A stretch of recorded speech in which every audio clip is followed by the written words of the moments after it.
అన్ని కీళ్ల సంబంధిత సమస్యలకు రీజన్ ఆర్థోస్పోర్ట్ హైదరాబాద్లో అధునాతనమైన సర్జరీ లేని వైద్యం. అక్కడ తెలుగుదేశం క్యాడర్ పరిస్థితి కక్కలేక మింగలేక అన్నట్టుగా ఉందట. అసలు అధికారంలో ఉన్నామో లేదో కూడా అర్థం కావడం లేదట. ఏంట్రా బాబు ఈ కర్మ, మాకే ఎందుకిలా అంటూ తెలుగుదేశం చోటా నాయకులు తలలు పట్టుకుంటోంది ఎక్కడ, ఎందుకలా జరుగుతోంది?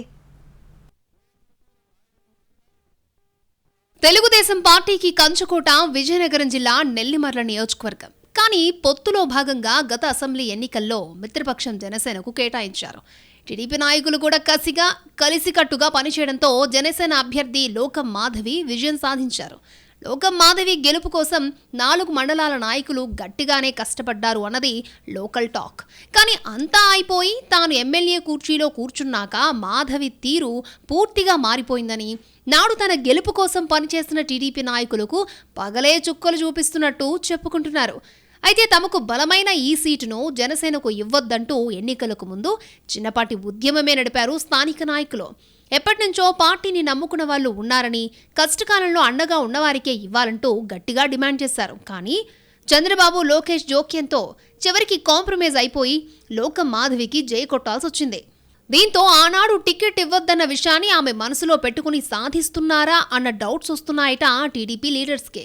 అటు పార్టీ అధికారంలోకి వచ్చాక టీడీపీ నియోజకవర్గ ఇన్ఛార్జ్ కర్రోతు బంగారాజుకు మార్క్ఫెడ్ చైర్మన్గా నామినేటెడ్ పదవి దక్కింది. అంతే, మ్యాటర్ ఇక అక్కడితో ఆగిపోయిందట. మిగతా టీడీపీ నాయకులు మాత్రం అష్ట కష్టాలు పడుతున్నట్టు చెప్పుకుంటున్నారు. నియోజకవర్గ స్థాయి నామినేటెడ్ పోస్టుల్లో తమను అస్సలు పట్టించుకోవడం లేదని, అంతకు మించి పనుల కోసం అధికారుల దగ్గరికి వెళ్తే చులకనగా చూస్తున్నారంటూ రగిలిపోతున్నారట నెల్లిమర్ల తమ్ముళ్ళు. నాకు తెలియకుండా టీడీపీ వాళ్లకు ఏ పని చెయ్యొద్దని ఎమ్మెల్యే అధికారుల్ని ఆదేశించారన్న ప్రచారం సైతం ఉంది. అటు స్థానిక కాంట్రాక్టు పనుల్లో కూడా తమను పూచికి పుల్లతో సమానంగా తీసి పడేస్తున్నారంటూ టీడీపీ లీడర్స్లో అసహనం పెరుగుతున్నట్టు తెలుస్తోంది. రామతీర్థం రోడ్ల కాంట్రాక్టు కూడా జనసేన నాయకులకే కట్టబెట్టారట ఎమ్మెల్యే. బూరాడవలస రేషన్ డీలర్ నియామకంలో కూడా ఎమ్మెల్యే జోక్యంపై నెల్లిమర్ల మండల తెలుగుదేశం నాయకులు ఫైర్ అయిపోతున్నట్టు సమాచారం. అదేంటని ప్రశ్నిస్తే ఎదురుదాళ్లకు దిగుతున్నారట ఎమ్మెల్యే అనుచరులు.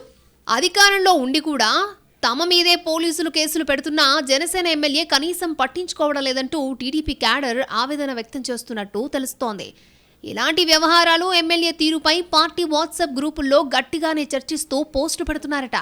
ఎన్నికల టైంలో అందరినీ కలుపుకుని పోయినట్టు కనిపించినా పదవొచ్చాక ఎమ్మెల్యేకి అహంకారం పెరిగిందంటూ ఘాటుగా రియాక్ట్ అవుతున్నారట తమ్ముళ్ళు. ఇక నియోజకవర్గం ఇన్ఛార్జ్ కర్రోతు బంగారాజునైతే క్యాడర్ అనరాని మాటలు అంటున్నట్టు చెప్పుకుంటున్నారు. నీకొక్కడికి పదవొస్తే సరిపోయిందా, మా సంగతి పట్టించుకోరా, పైగా ఎమ్మెల్యేతో కలిసిపోయి మీరు బాగుంటే చాలా అంటూ నిలదీసినంత పని చేస్తున్నారు. నియోజకవర్గంలో టీడీపీ నాయకులకు చిన్నపాటి పని కూడా అవడం లేదని, గవర్నమెంట్ ఆఫీసులకు వెళితే అధికారులు పట్టించుకోకపోవడమే అసలు సమస్య అంటున్నారు పరిశీలకులు. ఆఫీసుల్లో పనులు జరక్క, ఊళ్ళల్లో ముఖం చూపించలేక బయటకు వెళ్ళిపోతున్నారట కొందరు తెలుగుదేశం నాయకులు. ఎప్పుడూ పల్లెకి మోయడమేనా, అంత మోస్తున్నా మాకంటూ కనీస పనులు కూడా జరక్కుంటే ఇక పార్టీని నమ్ముకుని ఉండి అధికారంలోకి వచ్చి ఉపయోగం ఏంటంటూ ఫ్రస్ట్రేట్ అవుతున్నట్టు తెలుస్తోంది. టీడీపీ పెద్దలు కూటమి ఎమ్మెల్యేతో మాట్లాడి మ్యాటర్ సెటిల్ చేస్తారో లేక క్యాడర్ని అలాగే గాలి కొదిలేస్తారో అన్న చర్చ జరుగుతోంది నెల్లిమర్ల నియోజకవర్గంలో.